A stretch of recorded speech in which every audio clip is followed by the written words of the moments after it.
Okay, we're going to start the panel.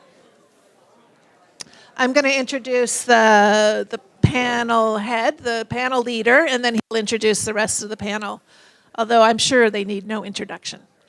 Ladies and gentlemen, Dr. Kyle Lambelet joined us last year from Emory University, where he was teaching ethics. He now teaches ethics here, associate professor of ethics, and he also leads the St. Nicholas Center for Faith and Justice. I was away last year on sabbatical, and I come back, and we've got a ginormous endowment and lots of programming, and all the students are interested in taking your classes, which range from a classroom experience up here to also going to Richmond to engage in some political action in January.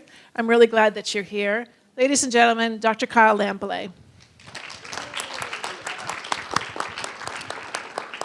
Thank you, Dean Knowles. It's so good to be with you all. And as Melody mentioned, my name is Kyle Lambelet. I wear two hats. I am Associate Professor of Ethics and the Director of the St. Nicholas Center for Faith and Justice.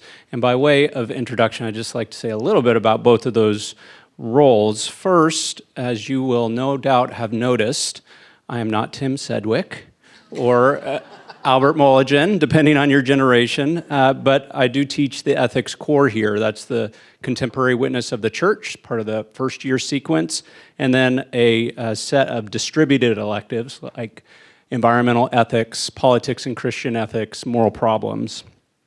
And I'm in my second year of teaching here. I taught for 7 years previously at Emory University. Last night, Bishop Andy asked me how it's going, and I said, I think it's going great, but you really should ask my students, because they will tell you the truth about how it's going. But the second hat I get to wear, I'm very privileged to wear, is as the director of the St. Nicholas Center for Faith and Justice, which is a new initiative here at VTS that builds on the long legacy of many of you right here in this room who have struggled for justice here at VTS and beyond. And our mission is to support the formation of Christian leaders as faithful and effective advocates for justice in the way of Jesus. And we're doing that in a number of ways. We're doing that through new coursework. Melody mentioned our Justice Praxis Seminar that'll be happening in January. We're doing that through some extracurricular programming. We're doing that through collaborations with partners on and off campus. And one project that Ruth Anna mentioned at the end of her lecture is this Have Mercy initiative that we've been doing together.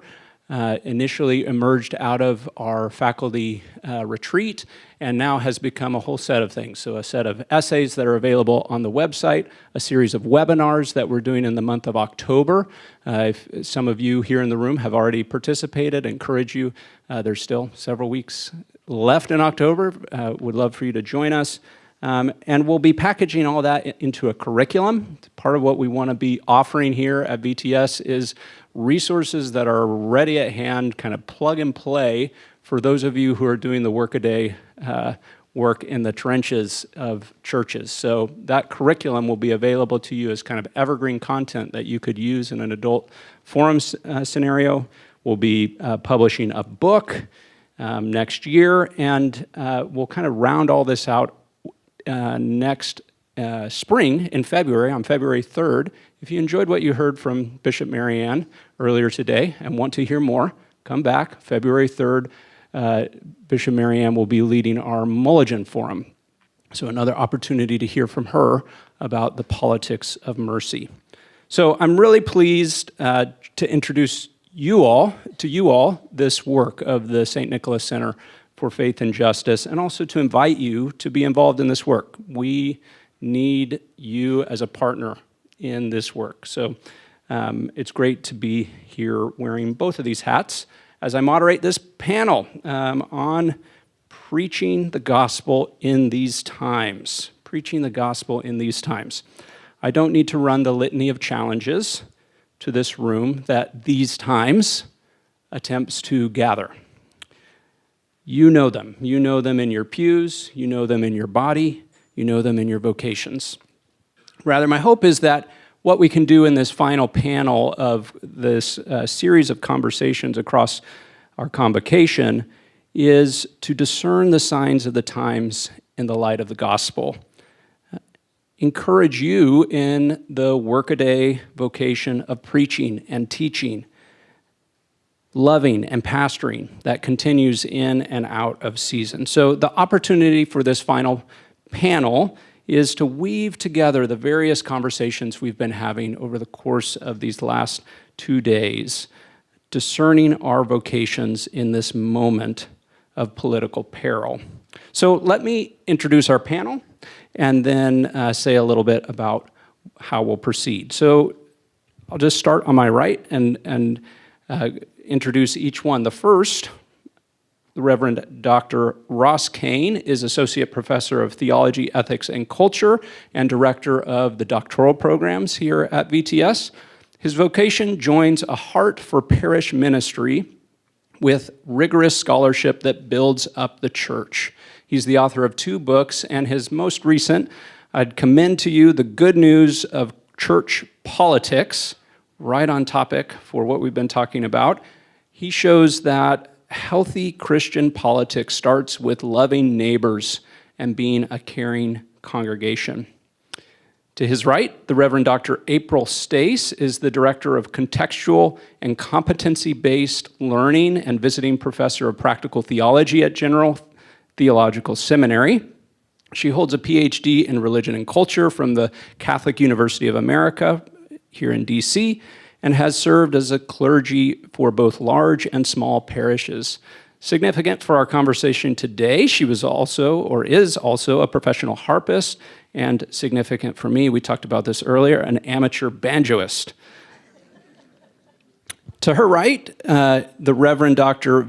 Kevin Vandiver is the senior pastor at Lutheran Church of the Reformation and the Martha Horne Visiting Professor of Preaching here at VTS and GTS. He holds a Ph.D. in Practical Theology from Princeton Theological Seminary with a specialty in Homiletics. He's currently teaching preaching here and has been involved, importantly, in resisting the occupation of D.C. by the National Guard. So 3 amazing colleagues, 3 amazing preachers, 3 amazing leaders thinking carefully about our moment. And of course, to Kevin's right is Ruthanna Hook. Needs no introduction, but Ruthanna very graciously agreed to be with us in this conversation. So what I'm going to invite them to do is offer a first round of responses, 3 of them to my right, and then I'm going to turn it over to Ruthanna, who's going to offer a brief question and response, after which we'll open it up to Q&A with all of you. So what I've asked them to offer is an initial short reflection on the prompt, how are you preaching the gospel in these times? Tell us how you're making sense of our political moment, what you're doing as you live into your vocation to preach the gospel in word and deed. So I'll pass it first to Ross. Thank you very much, Dr. Lambelet. The mic will be on in just a moment. Here we are. Thank you very much, Dr. Lambelet. It's a pleasure to be with all of you, and it's such a joy to see so many familiar faces and to smile together and enjoy one another's company after years apart. So thank you all. So how do we preach the gospel during these times? Well, I can only say I'm one voice among many here, so I'll just say 3 things from where I sit in my own experience. The first thing is to let the challenge of the gospel meet the challenge of the moment. So keep the gospel central, let the challenge of the gospel meet the challenge of the moment. The second thing I'd say is don't be a political hack. Don't be a partisan hack, Don't be a partisan hack. And the third thing is keep it contextual and keep it concrete and grounded in your place, in your community, as we say in the Anglican tradition, in your parish. So, to keep the gospel central, let the challenge of the gospel meet the challenge of the moment. I am ever haunted by these words that Karl Barth said when the Nazis were coming to power, when he was asked about how you preach, and he said, I preached the gospel as if nothing had happened, but with an increased tone. And I remember being a 20-year-old undergraduate and thinking to myself, that is so disappointing. and yet also somehow finding it inspiring at the same time. And all these years later, I realized that was the critique of a young man who had not lived during certain political times. I didn't understand what Bart really was saying until about 10 years ago in 2015 and 2016 when I had to preach week in and week out in a congregation, and Donald Trump was getting the nomination in the Republican Party, and I was preaching in a bluish purple, but purple congregation, and would say what seemed pretty ordinary things about loving enemies and so forth, and people would say, well, that really spoke to our political moment. And I remember preaching a sermon once on Maundy, Thursday, and I said something to the effect of, Jesus was killed in part because people in political power were giving up their principles. And it wasn't meant to be a big political thing. It was at the time when the Republican Party was basically giving up their principles to give the nomination to Donald Trump. And people responding mostly positively, but not entirely to that. Mostly Republicans responding positively to it. And that's when I thought back to Karl Barth, and I thought, everyone knows what's going on around us. The gospel is going to do the work for us. We have to increase our tone, and we have to say things in we have to accent different things, but the gospel is going to do the work for us. I mean, to me, it's a little bit like a jazz musician. The drummer gets sick the morning of the gig, and so, especially if you've got a really small ensemble, and so you have to find a new drummer, and you ask the saxophonist, like, how are you going to play this gig? You just got a new drummer. And the saxophonist says, well, I'm going to play the tunes and play the chord changes as if nothing has happened. But it's going to be a different gig. It's going to be different. The surroundings are different. And so let the gospel do the work. Let the challenge of the gospel meet the challenge of the moment.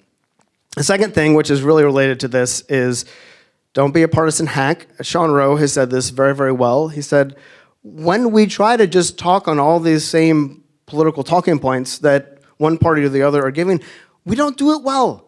Other people might do it well. We don't, and we sound like hacks.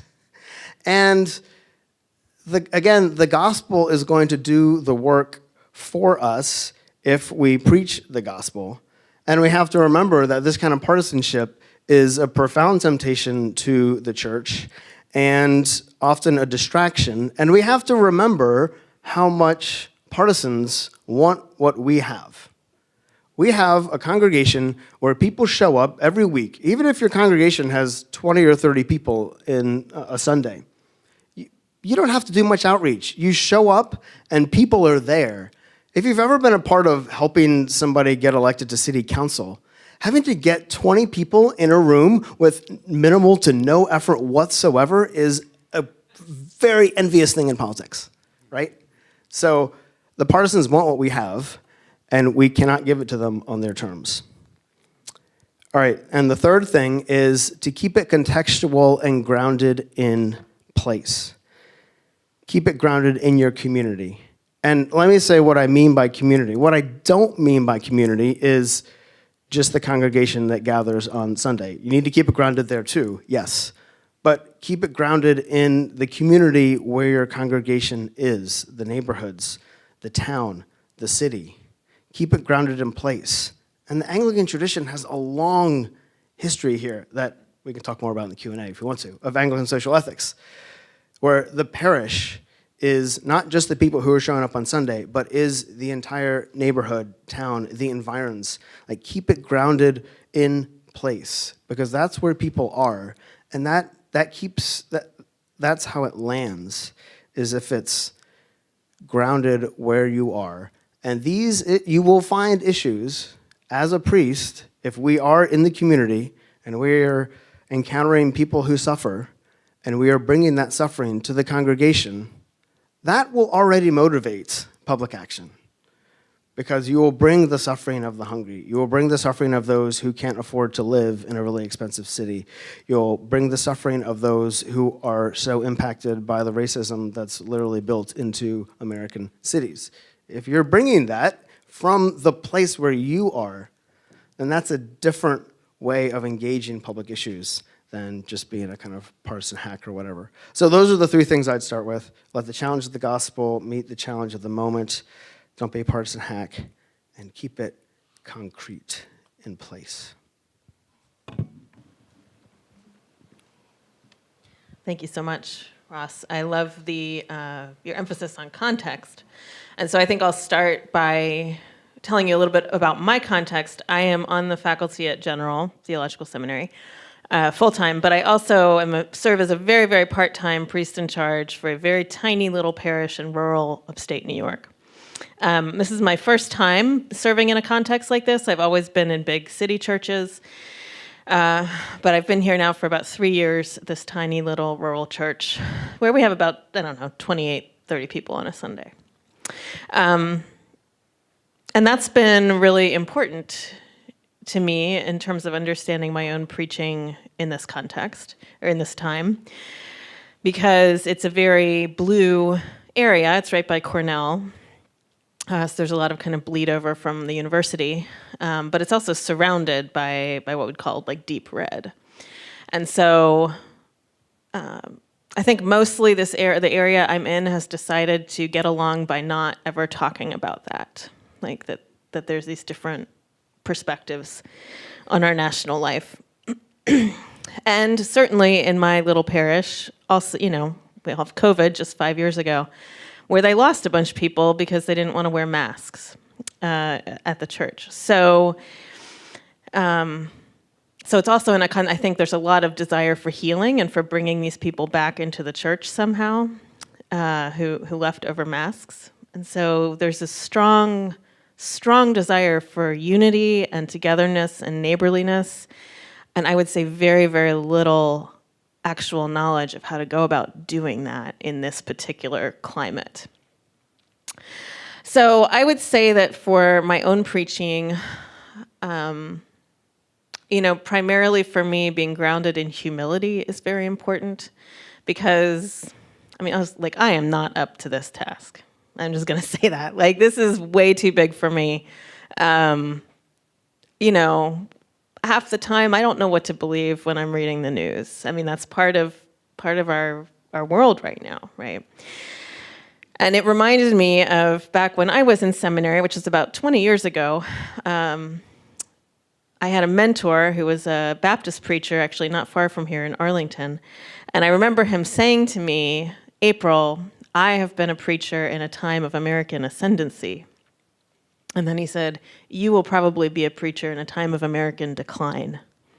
And just the matter-of-factness of his vocal tone in saying that just has stuck with me, obviously, for decades. And I find it actually kind of comforting in that it reminds me, yes, empires, nations, we rise and fall. And this is part of being a human being, and still our work is the same. We're going to preach whether we're in a time of American ascendancy or American decline. And so I think that's more what I mean by humility, is just recognizing my own very limited perspective and the limitedness of what I personally have to offer. It's kind of like what Dr. Kane was saying, the gospel preaches itself in a lot of ways. But then the flip side to that humility piece, I think, is courage. And like what Bishop Marianne, has spoken about for a long time and talked about today as well, in that I have also gotten to explore, I think, new depths of my own courage through that humility. And I'm thinking particularly of a moment about 8 or 9 months ago, right when all of the stuff at college campuses was happening. And so we're, right by Cornell, and Cornell had a big crackdown on student speech, and, put out all these rules that if you're going to protest, you can't wear a mask. And, international students were freaked out. We were working with the chaplaincy at Cornell to try to figure out plans for international students who were scared of what was going to happen to them. So it was very, very dramatic. And as I was working on my sermon that week, I had this moment of wrestling with, am I going to say the word fascism from the pulpit? Because that hasn't been my style. I tend to preach, the phrase I always use, I try to preach in or under, around, and through people's defenses. And so using a word like fascism is not that. It's very much not, it's going to activate some people.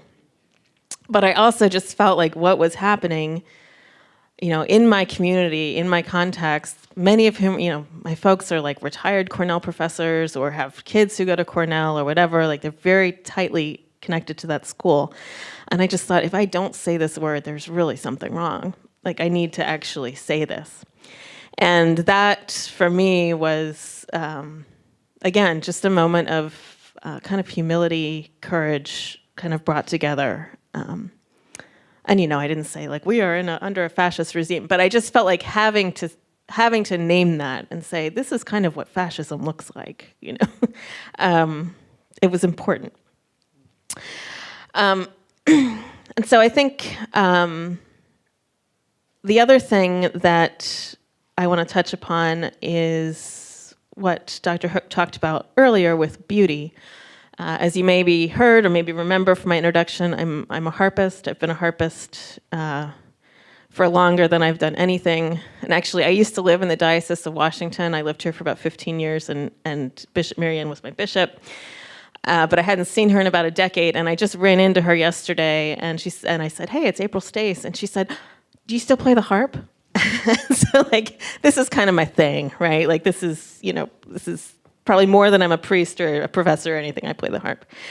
And I have found myself really expanding what preaching is in regards to beauty, in that I am actually playing harp a lot, like at the end of my sermons. And I think, I'm very careful with it because I don't want it to be a gimmick. Because I do know whenever I play the harp, people are going to like it. And so it's like, I don't want it to be this like, okay, well, I'm not feeling good about my sermon, so I'm going to play the harp. The temptation is there sometimes. But when it makes sense to offer it as just a space. I mean, I do feel like when I am performing, when I'm playing the harp, I'm doing very much like what Dr. Hook spoke about earlier, which is this kind of breaking open of myself and kind of, entering into this kind of transcendent space of sharing. And I don't know. I think I've just gotten to a point where it's like that's preaching too. It doesn't have to all be kind of rational, cognitive ways. And I'm really interested in and looking forward to finding new ways to use art to preach, I think. Because I do think it helps us remember what's at stake in the world. It helps us remember what we can lose. But maybe more importantly, it helps us remember our capacity as human beings, that we all have this incredible spiritual capacity to behold beauty. I mean, that is just miraculous to me. And then along with beauty, which I'll just say a quick thing about, is that I've also really been thinking about humor in a new way. In that, again, not to brag, but I can tell a pretty good joke from the pulpit. And it should never be like I'm going to do this because my sermon is not good. But I have definitely, I think people need to laugh, and need to laugh together. And I think that is connected to the beauty piece. I think that it is a spiritual need in these times for exactly the same reasons, to remember, like, oh, we have the capacity to do this thing together. And this is who we are. We're not who the news cycle is telling us who we are. We're not who the other side is telling us who we are. Like, we actually are grounded in these miraculous abilities to laugh and to perceive beauty. Test. Okay, it works. I preach every week with fear and trembling. I pastor at the Church of the Reformation, was founded in 1869. I'm the first person who's in a body like mine to be the pastor of that church. And so it comes with different implications. When I decided that I was going to remain a pastor in the Lutheran Church, when I moved immediately from Princeton to this call, I made a promise to myself and to my wife that I was not going to preach out of a packed bag, meaning that I was going to say what I felt was a part of my theological commitments. Why are you a Lutheran pastor? To what do you adhere theologically? And I felt like I was able to do that for the first couple of years that I was there with no issue. Things got a little hairy with the election of the Trump administration because it's, excuse me, my kid made me sick, and so I'm getting over something. He's brought something home from school. But it has become increasingly difficult to live in the world between the spectacle and real life.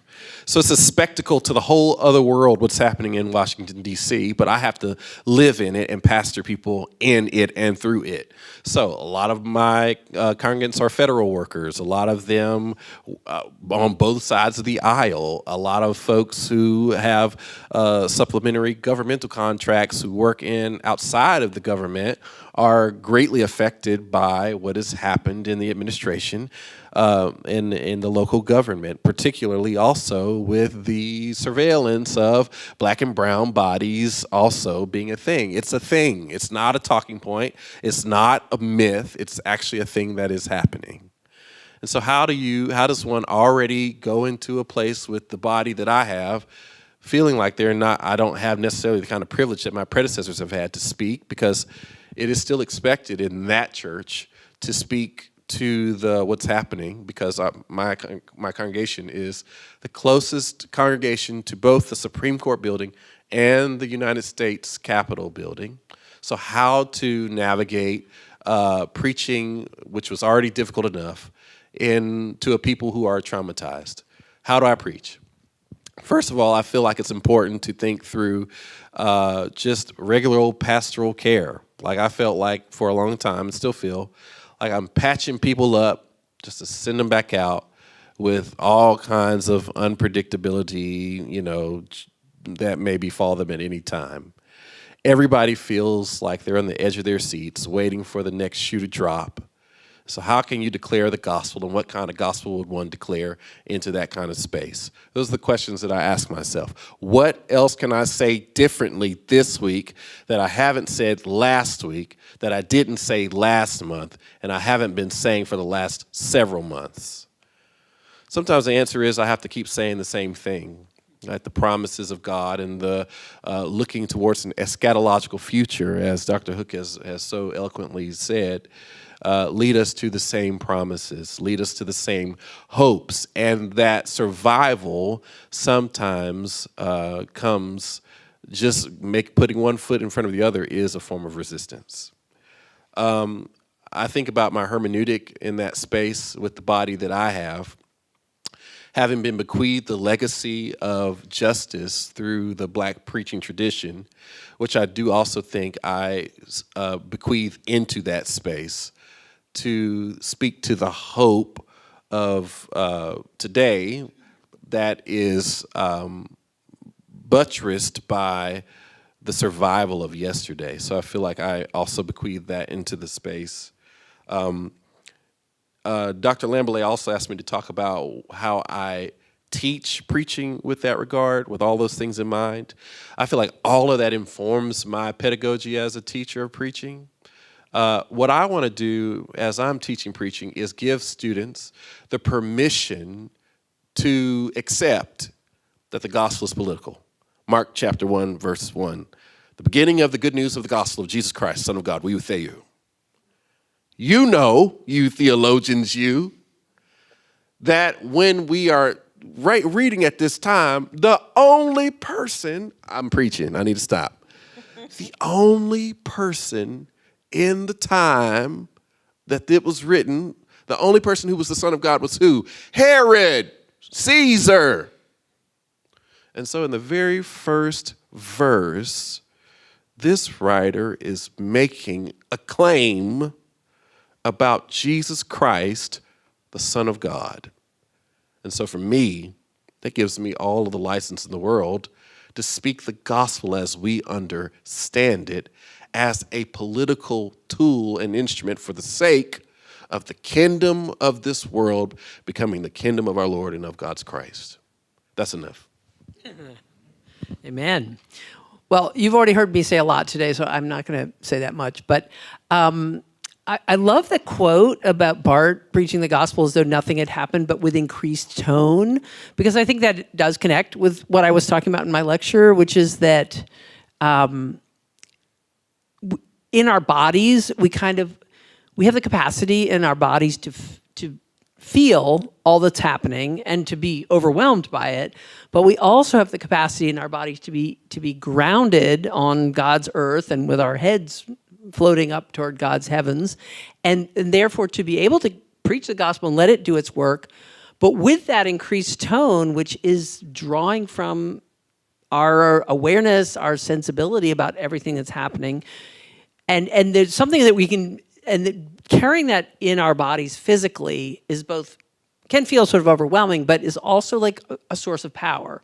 And as I was saying in the lecture, a rehumanizing. So I wonder if, when I hear that quote from Bart, I wonder if that's partly what it is. It's like, yes, you're still preaching the gospel, but you're bringing with you like all this awareness.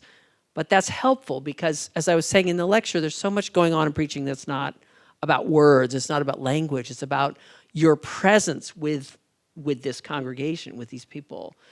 And then what April said about many things, but I loved, of course, the response about beauty and this idea of playing the harp, about what it is that breaks open our words, our presence for the divine. And the question that was asked about art, that Kara asked earlier, that those kinds of methods might be the kind of thing that we really need to be looking at in preaching now, because we're looking for a way to be grounded back into the humanity and beauty that is our birthright. And Kevin, I love the fact that you're here because you are really on the front lines, and I just honor so much the way that you think about preaching and the way that you talk about it. And that whole idea of not preaching out of a packed bag, that I hope that can be a touchstone for all of us, that we preach from our authenticity. And if you feel like you're really not able to be yourself where you're preaching, that's something to take a hard look at, because we don't want to be hiding when we're preaching. We don't want to be holding back who we are. It doesn't mean that we have to say every last thing that's on our mind, and we need to be careful about words like fascism and so forth. But to feel like you really are able to show up and be the full preacher that you are is one thing I just hope that you will take away from this whole conversation. So we come now to the point where we open up the conversation to you all. I believe Melody has a microphone and maybe Reggie in the back. And as you're thinking about your questions, maybe I'll get us started. And then Melody, if you'll go to this gentleman. You all named at least 3 goods for the preaching moment. There is the good of telling the truth. There is the good of pastoral care. And there is the good of motivating people to do something, to love their neighbor, to love the stranger, to love an enemy. It'd be great if every sermon could do all those things, but sometimes we have to make choices about which good we're going to privilege. How do you go about the work of discerning which of those goods to pursue in a preaching moment?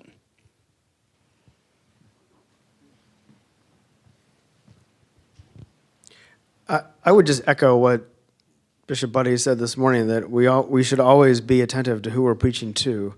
And so I would recognize the congregation where I am, the location of the congregation. I think it's really important to spend a lot of time, if you're a parish priest with some longevity in your place especially, to know the history of that place extremely well. And then this can all shape a judgment about which of the three goods you're going to prioritize.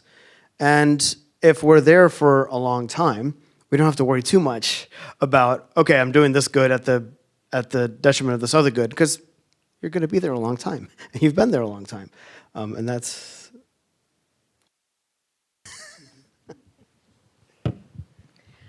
Yeah, I had a friend recently use the metaphor of a physical therapist for a priest, for a preacher, and I think it's spot on.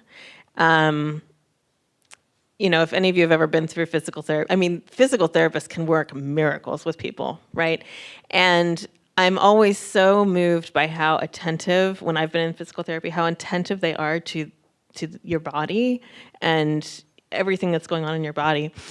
What angle you're holding your arm at and whatever. But a good physical therapist, they can't hit you hard every session, right? You can't be strength training every single session because then you'll get injured and then your healing will actually stop and you won't be able to have range of motion. So knowing that when to push, when to give you a massage, which also happens by physical therapists, when to just keep you doing the same thing, but all with that end goal in mind of we want you to have full freedom of motion or lack of pain or whatever. And for us as preachers, that end goal, we could say it in a million different ways, but it's formation, right? It's becoming closer and closer to the image of Jesus, the image of God.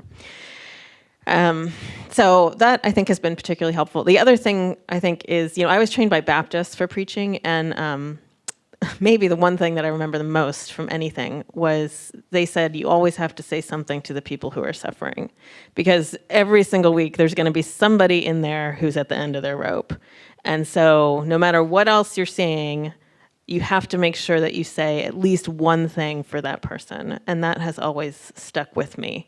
So whether it's I'm taking more of an encouraging or activating tone or more of a speaking truth tone or whatever, I do always make sure to say one thing for people who are just feeling completely broken.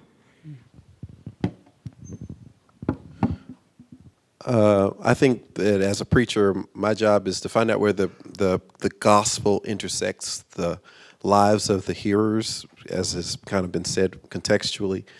And so I am always seeking to privilege the people in the pews first who are dealing with whatever they're dealing with and finding out where the gospel is intersecting their lives. So if I'm privileging loving one's neighbor or truth-telling, sometimes just telling the truth of acknowledging people's existence or what they're going through is love in and of itself, and it is pastoral care, particularly in a world that says that's not real or it's not happening to you. So I think that those two can happen at the same time.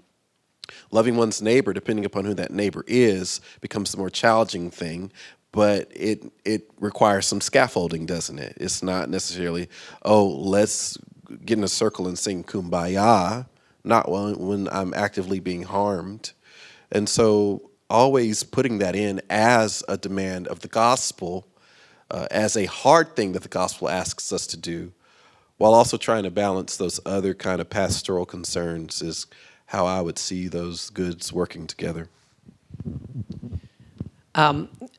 I ditto to all of this. I just want to echo particularly something Kevin just said, which is that I think of truth-telling as a form of pastoral care, that people long to hear the truth spoken. And I've felt this when I hear a preacher speaking the truth.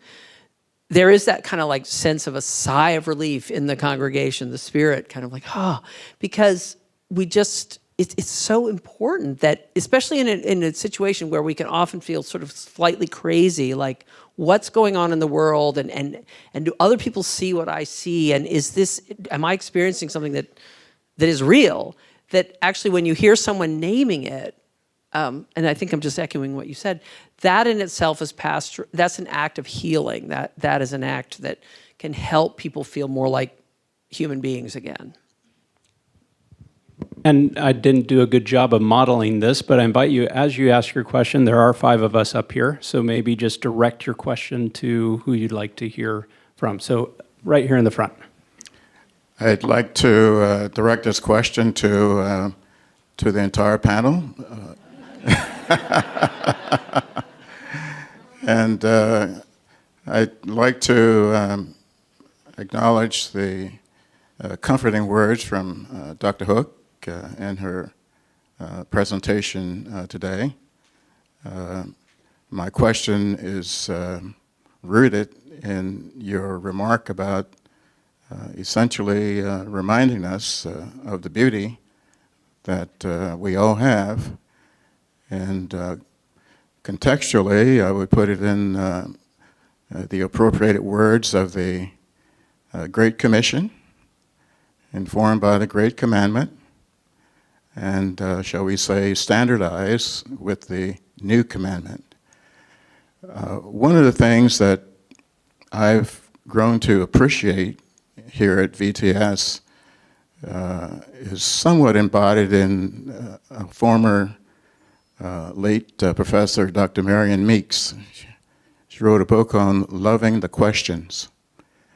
And I believe that this is a place that encourages forming informed, non-adversarial type questions. My question has to do with thought formation. And it originates in what I would refer to as use of the word race in our vocabulary as a people. Part of the concern that I have is I'm not sure whether VTS has taught a course on, say, the etymology of the word race, but I think most of us have some understanding that it has a history, and it has a history that not many of us understand. And I would say that as individuals who are encouraged to think and to question, it would be helpful to have a course in thought formation and the careful use of language, especially the word race. Just for the sake of conversation, as I pass the question to the panel, it is a divisive term. It was formed to establish thought in a community of people where there was a rigid hierarchical understanding and placement of people created by and in the image of God. I would ask the question in terms of your understanding of the importance of words. Do you agree that words have the ability to heal and to harm? And if so, do you think a course in the study of the etymology of race would be helpful in a time in which, for example, the term DEI has ascended in the discourse of a nation? That's my question. Yeah, rich question with many parts, and maybe I'll, Ruthanna, as now the senior member of our faculty, invite you to just talk a little bit about how you engage race and embodiment in your own classes, and then we as a panel can think together about how we engage questions of race and thought formation around race in our curriculum. Yeah, I think back to Dr. Knoll's questions about how VTS has changed in the 23 years that I've been here. I would say that awareness of race and racial dynamics has been much more, has come much more to the fore. We now have this reparations program. We're working to establish relationship with descendants of folks who worked here under Jim Crow and enslaved people. I mean, to some extent, I'm not sure if this is where your question's coming from, but to some extent, yes, race is a construct, absolutely, but it has so formed us as a country, as a nation, as a church, that we have to be able to look at those categories and try to understand them. So just to be very concrete, in our preaching class, as anyone who's taken this preaching class knows, we ask people to look at their hermeneutic, the way they read text, through the lens of race, class, gender, and other categories, because that helps us see what our blind spots are in terms of how we read texts and how we preach. And likewise, to start to interpret, exegete, figure out who are the people in the pews and what is their kind of race, class, gender, et cetera, what marks their kind of social location. And I feel like those are really important questions to ask so that we are a bit more mindful of who we are as preachers and who it is that we're speaking to. So that's one way I might answer the question. Anyone else want to get in? Or since none of us are the dean, I might not respond to this question on his behalf and invite further conversation after the panel. But I know we have a question in the back. Yeah, Evan. This is to Dr. Hook. I'm thinking so much about this idea of beauty, and one of the close relationships in kind of philosophy is the relationship between aesthetics and judgment. And so what are the sort of like moral implications of focusing on beauty in preaching? Okay, is this going to be? So I was trying to address that in the lecture by saying there is this, you probably know, kind of suspicion on the part of many philosophers, many theologians about the relationship of beauty to truth and goodness. And all you have to do is think about those horrible stories of Nazi generals and so forth listening to string quartets played by Jewish prisoners in concentration camps, to think, how can you talk about beauty as leading toward truth and goodness when you have seeming examples of people who love beauty, they love Mozart or whatever, but they're doing incredibly evil things. So that, yeah, you can point to that, and many philosophers and theologians have done so.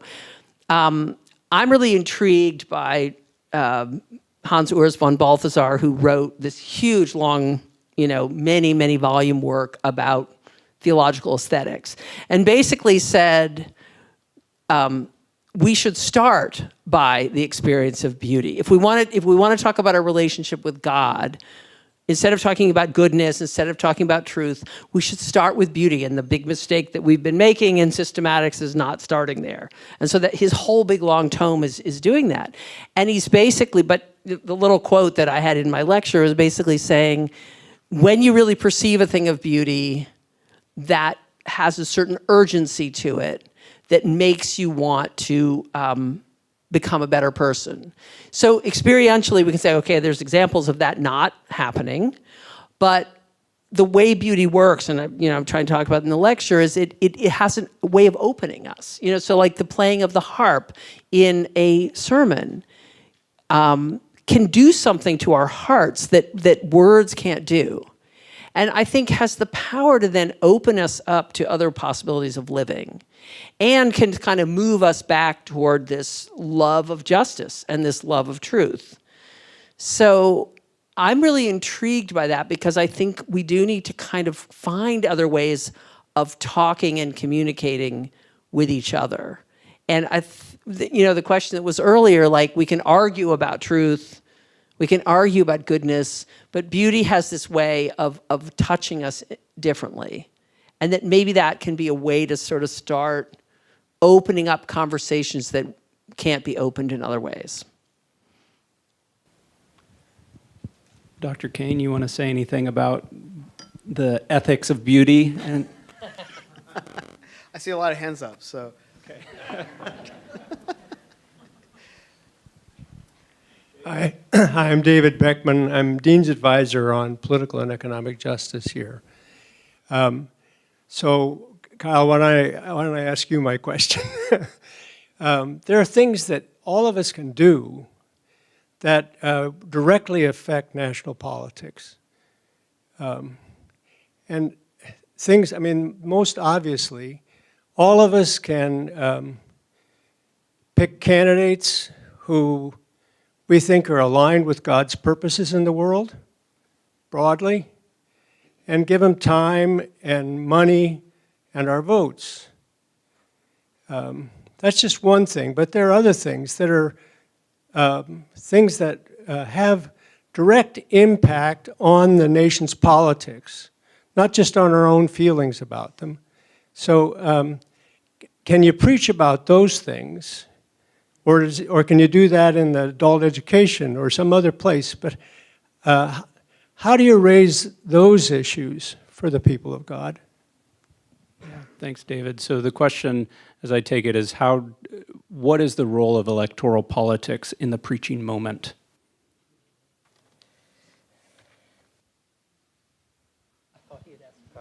He did ask me, but I'm pitching to the panel. So, I mean, we're in an interesting moment in which the questions about the IRS and tax code are kind of in flux. They will not be applied to those who are under favor with the party in power. They certainly will be applied. They certainly will be applied for those of us who are not under favor. So I would say proceed with great caution about how you engage in electoral politics. And I would say we have a responsibility to preach in a nonpartisan way about the importance of citizenship. So that's how I would get at it, David. I think it is we are stewards of institutions that will come under threat if we get crosswise with the IRS. We should avoid that. We should try to avoid that. And we cannot relinquish our responsibilities to be preaching to the principles and the practices of good citizenship. So that's my first answer. I would love to hear responses on the panel. How do you navigate this challenge of increasing polarization and the need to continue to tell the truth about electoral politics as a dimension of our citizenship?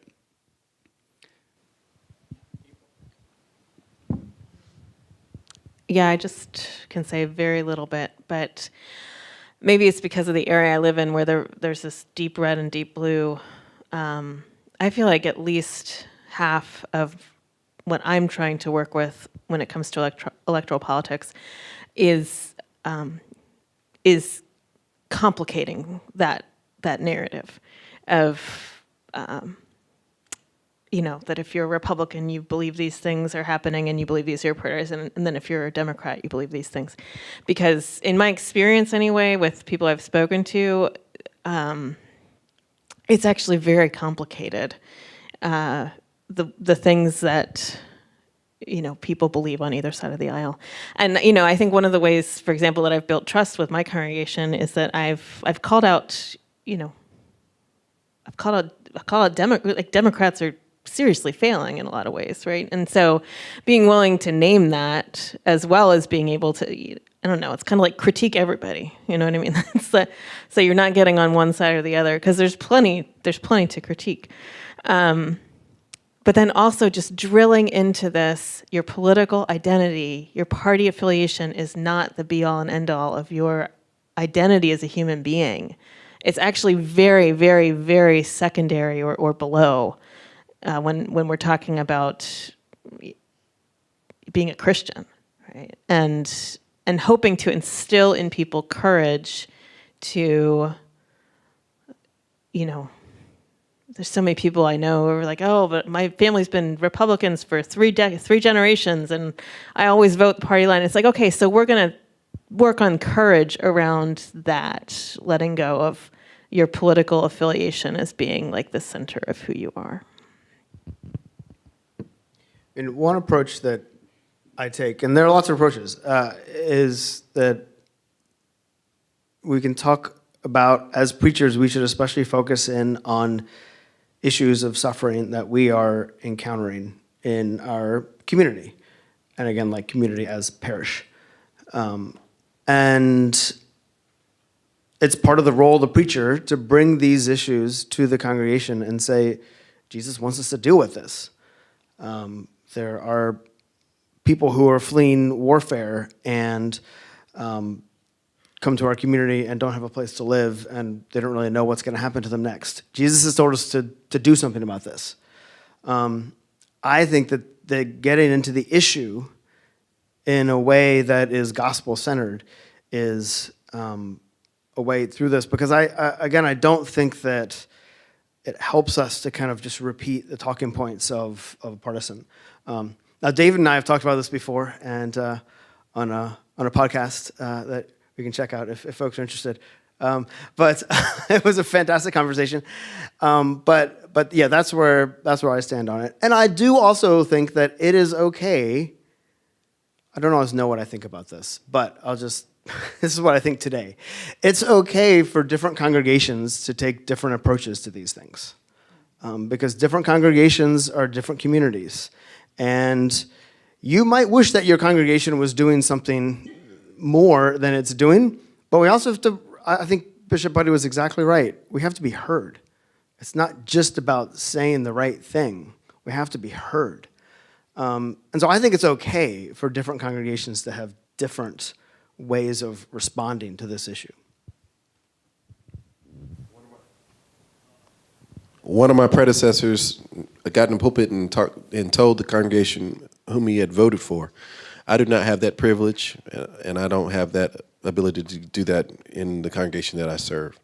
What I always go back to is the truth, the commitments, the theological commitments that we hold as Lutherans, and are taking the biblical narrative seriously as informed by the gospel, canon within a canon, going all the way back to that "What would Jesus do" bracelet. So what does the gospel, as we see it today, mandate us to do, is the way that I try to get at it in terms of how we are to conduct ourselves.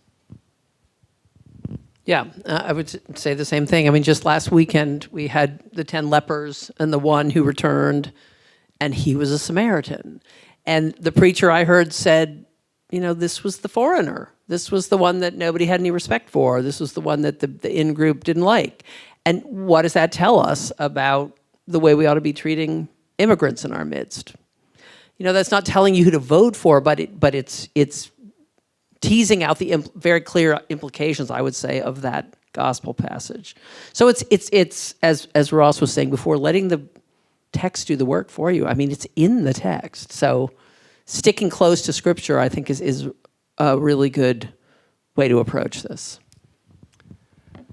So I'm mindful of our time, and well, I think we don't have time for a question, so I'm going to bring us to a close, and have an announcement. But before I do, please join me in thanking these fantastic panelists.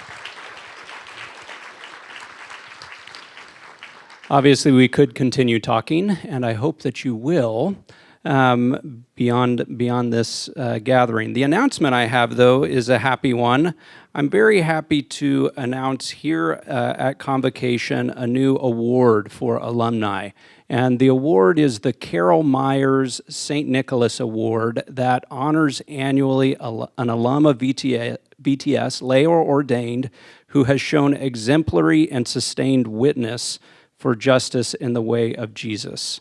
Awardees model in their lives and words prophetic commitment to justice as a practice of faith. They inspire the church by their actions of healing and transformation. In the spirit of St. Nicholas, this award recognizes recipients for good and holy work done quietly and without fanfare. So if, as I'm reading that, someone comes to mind, or if as Marianne Buddy was sharing earlier, as you were imagining people of courage, a VTS alum came to your mind, please nominate them. In order to nominate someone, all you need to do is go to vts.edu/justice, and there's a big link on there with a form for you to nominate an alum who fits this description. This is, what we'll do is we'll take nominations till December 6th, the feast day of St. Nicholas, and then next year at convocation, this whoever is awarded this award will come and participate in convocation. It'll be a new part of our annual celebration. So it's a great opportunity to recognize someone who has done gospel work over the long haul and who might be an inspiration to others. So I hope you'll consider making a nomination. I think Dean Knowles has a closing announcement of where we go from here. Yes, so you have, thank you. You have a little bit of spare time maybe to continue this conversation with the person sitting next to you, but we hope to see you at the Convocation Evensong at 5:15, and faculty, of course, remember that we're going to be robing at 5 o'clock in the chapel parlor. This has been an extraordinary afternoon, headlined by you, Dr. Hook, and we're very grateful that you're all here, and we're grateful to the panel, so please join me in saying thanks. Glad you were here. I think you had a lot to say for that panel, too. Huh? But you had a lot.